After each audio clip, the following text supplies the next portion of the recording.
입만 열면 역대 최대. 네, 이렇게 계속 지금 뭐 또 하나의 상승 랠리가 또 이루어지다 보니까 네, 또 정부에서 그렇죠.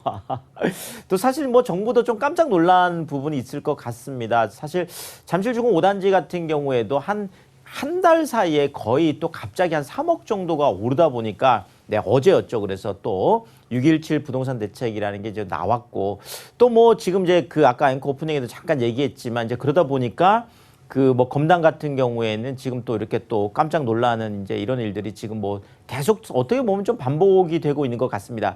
자, 이번에 규제책 뭐 좀 강력한 부분도 있지만 그 범위라고 할까요? 그 폭면에서 본다라면 이번에는 소위 말하는 이제 열거주의, 그러니까 어디가 조정 대상 지역이야 이렇게 하는 게 아니라 일종의 이제 이걸 공제주의라고 하는데요.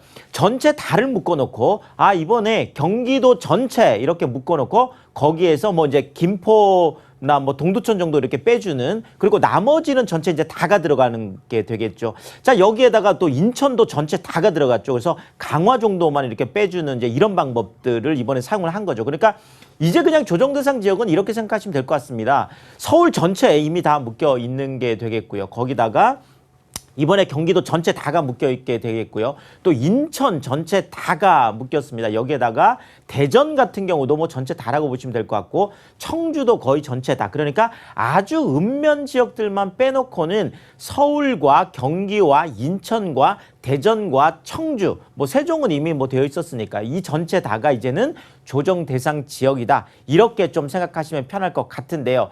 자, 이렇게 정부가 강력한 뭐 규제책들이 또 이제 나오고 또 뭐 더더구나 이번에 이제 그 갭 투자 쪽도 그렇죠. 좀 겨냥을 해서 뭐 그 전세자금 대출을 받은 경우에는 3억 원 뭐 이상 초과를 한 경우에는 뭐 전세자금 대출도 다 회수하겠다. 이런 뭐 이야기들까지 뭐 상당히 이제 많이 좀 나온 게 있습니다.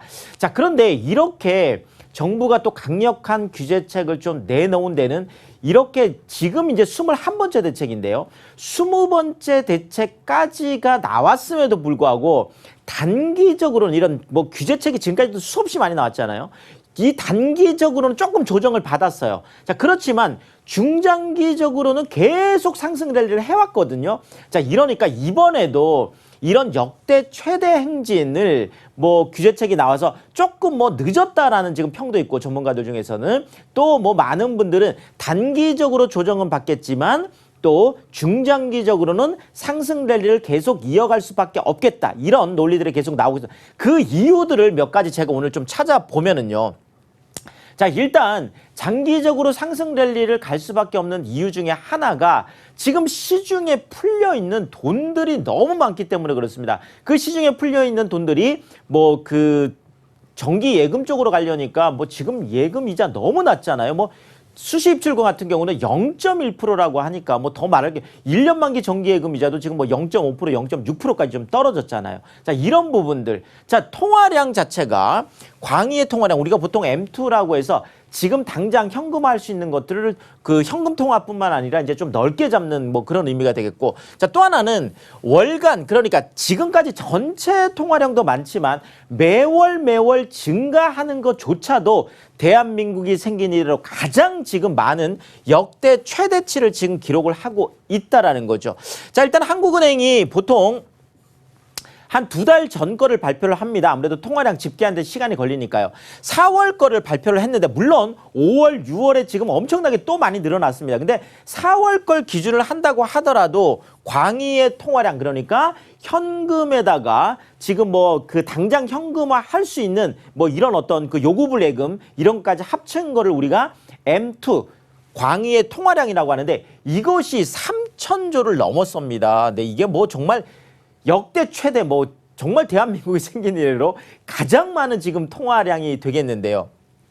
3,000조 뭐 거기다 또 뭐 6천억까지 더 하니까 지금 어마어마한 지금 부분인데, 자, 여기에다가 지금 그 M1하고 M2 비율이라는 게 있습니다. 그러니까 이것을 당장 자금 중에서 당장 현금화 할 수 있는 거의 현금과 같은 이런 수준이 지금 33% 정도가 됩니다. 이것도 지금 역대 최대치예요. 그러니까 당장 현금화 할 수 있는 것도 그렇고 현금 통화량 자체도 지금 역대 최대치를 지금 달리고 있다라는 거죠. 에다가 증가액, 그러니까 매월 올해 들어서 증가하는 그 액 자체도 지금 뭐 34조, 한 달 만에 34조씩 계속 통화량이 늘어나니까. 자, 여기에다가 건국 이래 최대 규모 이제 통화량인데 이것이 지금 뭐 3차 추경도 지금 앞두고 있고, 지금 뭐 한국은행에서는 또 무제한으로 또 유동성을 공급하겠다라는 뭐 이런 부분들도 있고, 또 금리 상황도 지금 계속 저금리 이런 것들이 지금 계속 진행되다 보니까 지금 그 많은 분들이 느끼는 거는 이 부분인 것 같아요. 화폐 가치 하락에 대한 공포. 아, 이렇게 계속 통화량이 늘어나고 유동성이 계속 이렇게 풍부해진다라고 하면 결국은 화폐 가치가 하락하고 실물 자산, 그러니까 부동산 같은 이런 실물 자산들은 계속 그 올라가죠. 그러니까 그 화폐 가치 하락에 대한 그 리스크를 어떻게 해지해 줄 거냐, 이런 부분인데, 그 해지가 만약에 불가능하다라고 하면 그것이 해지가 가능한 뭐 실물 자산 같은 부동산 쪽으로 갈아탔으면 좋겠다라는 그런 유동성, 이런 풍부한 유동성을 부동산 쪽으로 옮기려고 하는, 그래서 부동산 쪽으로 이제 많이 유입이 될 것 같습니다. 자, 이번에 국토교통부에서 어제 발표한 그 이제 그 제가 그 원본 이제 자료들도 봤는데, 국토교통부에서도 계속 얘기하는 부분도 사실 이 부분들이 상당히 많이 들어가 있습니다. 그러니까 통화량이 지금 계속 늘어나고 있고 유동성이 풍부해지는데, 이 많은 유동성들이 부동산 쪽으로만 흘러갈 가능성들이 높기 때문에 이런 부분을 좀 선제적으로 차단한다는 이런 이야기들도 많이 있었다, 이렇게 말씀을 드리겠습니다. 자, 또 하나가 보통 이제 부동산 가격이 이제 많이 올라간다, 뭐 이렇게 하면 그냥 그 안에서 살고 있는, 그러니까 서울 안에서 살고 있는 사람들만이 사고 파는 이런 것들을 우리가 보고 실수요라고 하죠. 자, 그게 아니라 외부에 있는 사람들이 미리 서울 안에 거를 이제 두는 것, 이런 것들을 보고 우리가 외지인 매수 비율이다, 이렇게 하는데, 지금 서울 안에 있는 부동산을 서울 사람들만이 사는 게 아니라 외지에 있는 사람들이 지금 역대 또 최대로 지금 매수들을 하고 있습니다. 외지 쪽에서 매수하는 거는 이제 대부분이 투자 쪽이 많겠죠. 그래서 그런 부분들이 이번에 또 규제가 나온 어떤 배경도 또 있다라고 말씀을 드리고 싶은 게요.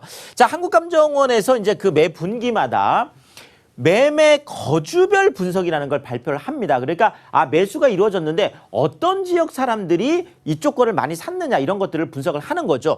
그쪽을 분석을 해봤더니 지금 서울 같은 경우에 외지인 비율이 무려 26.6%나 되더라. 그러니까 집을 100채를 샀으면 그중에 26채, 27채, 거의 30채 가까이를 외부 사람들이 샀다라는 거죠. 자, 더더구나 강남 4구, 아까도 말씀드렸지만 지금 한 달 새에 지금 뭐 거의 3억 정도가 지금 올라갔잖아요. 그래서 지금 강남 3구 쪽에, 4구 쪽에 외지인 비중이 전분기 비교를 하더라도 지금 3.1%가 증가를 해서 29.2%, 그러니까 서울 전체가 약 한 26% 정도인데 강남 3구, 강남 4구 쪽은 오히려 거의 29%니까 30% 가까이 거의 외지인들이 투자 쪽으로 많이 했더라. 지금 이런 것들이 실제 수치에도 나와 있다, 이렇게 말씀드리겠습니다. 자, 그 이유 중에 이제 가장 큰 게 바로 이 부분인 것 같아요.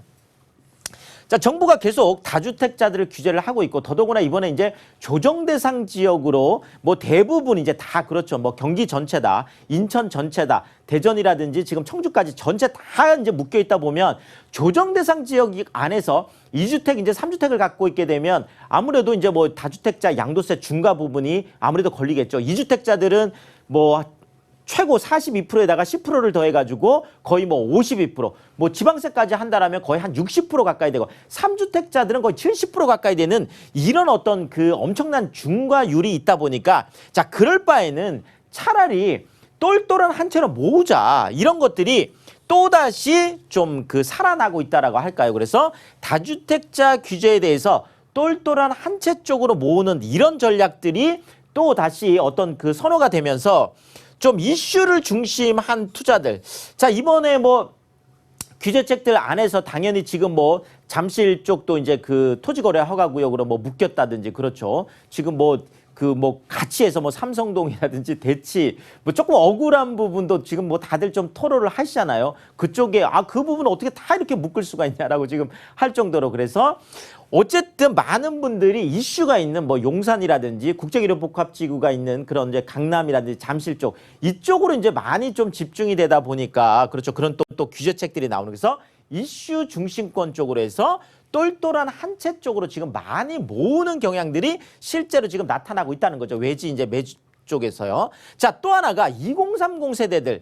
자, 지금까지 우리가 부동산 투자라고 하면 40대, 50대에 보통 내 집 마련하는 게 일반적이었어요. 자, 근데 지금 최근에는 오히려 20대, 30대가 부동산에 많이 들어오면서 부동산이 좀 과열된 분위기도 좀 있습니다. 자, 일자리하고 슬세권, 그러니까 슬리퍼 신고 쇼핑도 하고 슬리퍼 신고 뭐 그 정말 직장도 갈 수 있는 이런 역세권 이런 쪽을 다 선호하는 2030 세대들이 수도권 쪽으로 많이 오다 보니까 오히려 수도권 쪽의 인구가 지금 늘어나는 부분도 또 있다라는 거죠. 자, 갭 투자가 엄청나게 늘어났습니다. 그래서 124% 작년 1월에서 5월 대비해 보면 엄청나게 늘어났죠. 20대가 3배 늘어났고요. 30대가 2.7배니까 20, 30대는 대부분이 갭 투자 쪽으로 선호를 했다 이렇게 알 수가 있겠고요. 자, 인천의 2030은 4050보다 오히려 206%, 야, 2배 넘기는 거죠. 서울도 거의 147% 정도. 그래서 20, 30대가 지금 전면에 나서서 부동산 매수를 많이 했다라는 거고요. 자, 이러다 보니까 청약 경쟁률도 굉장히 높습니다. 역대 최대인데요. 자, 서울 아파트 청약 경쟁률이 99.3대 1입니다. 경기와 인천의 거의 2배 정도가 되는데, 자, 1월에서 5월까지 8곳이 분양을 했는데 그중에 4곳이 100대 1이 넘었습니다. 마곡 구단지 같은 경우 가장 높았죠. 146.8대 1까지 최고 뭐 경쟁률을 기록을 하고 있다라는 거죠. 자, 여기에다가 분양가 이제 상한제 7월 29일부터 이제 시행이 되는데 이번에 또 이제 규제책 중에 재건축하고 뭐 이쪽에는 이제 뭐 2년을 거주를 해야 또 이제 그 뭐 분양권을 준다라는 이런 또 강력한 또 규제책까지 나오다 보니까 실제로 이제 공급 자체가 조금 어려워지게 되는, 그러니까 재건축하고 재개발이 분양가 상한제에다가 이번에 이제 2년 거주 의무까지 들어오기 때문에 더 어려워졌거든요. 자, 이렇게 되면 결국은 일반 분양가 상한제 쪽의 가격은 더 낮추고 또 공급되는 거는 훨씬 이제 낮아지겠죠. 거의 공급이 없어지다 보니까 이러다 보니까 계속 이쪽은 앞으로도 계속 경쟁이 치열할 수밖에 없는 그런 것들이 나타나고 있겠습니다. 자, 여기에다가 지금 위쪽에 비싼 아파트만 그런 게 아니라 1분위 쪽, 그러니까 하위 20% 쪽에 있는 아파트 같은 경우에도 평균 가격이 3억 9,776만 원. 그냥 가장 낮은 아파트가 지금 4억대까지 육박을 했는데 지금 뭐 작년하고 비교해서 12.4%나 증가를 했습니다. 가격이. 자, 저가 주택이 상향 평준화 지금 되고 있죠. 위에는 위에대로 올라가고 있고 아래쪽은 아래쪽대로 위와 키 맞추기를 하고 있는, 이래서 서민층 쪽에 좀 내 집 마련이 어려워지는 부분이 있는데, 자, 그런데 상대적으로 이제 경기 같은 경우에는 오히려 한 0.7%가 하락을 했고요. 낮은 쪽에서는. 인천 같은 경우에는 또 보합 쪽을 기록을 하고 있어서 또 이거는 서울하고 또 경기 인천에가 조금 다른 모습들이 나타나고 있는데 지금 현재는 어쨌든 역대 최대를 기록하고 있는 그런 부동산 시장이다. 이렇게 정리를 드리겠습니다.